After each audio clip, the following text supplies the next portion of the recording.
As time goes on, I think that workers are going to start making a stand, and that the conditions in the casing industry are going to improve. There have already been improvements by the simple fact that the Department of Labor finally came in and looked at how the pay structure was in the casing industry. Previously, casers were paid by the foot, not by the hour, so overtime was not granted to those individuals. And so the Department of Labor came in and made a decision that they were no longer, casing companies were no longer allowed to provide compensation by the foot.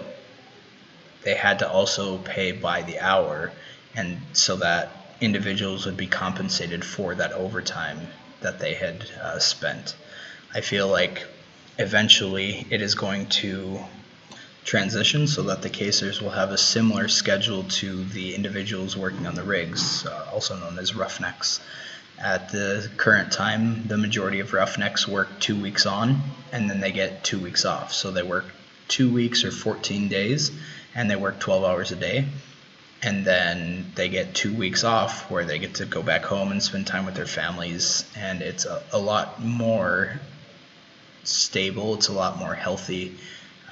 It's creating moderation, it's keeping the work-life balance a lot more than the casing side of things.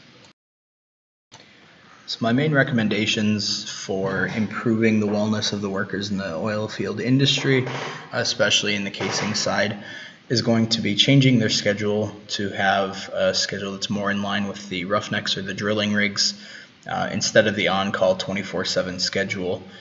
Educating all of the individuals on the various nutritional deficiencies that they may face while going into that line of work, and also giving them a basic education on finances, teaching them how to save money, live within their means, not go into too much debt, and control the lifestyle that they've been given.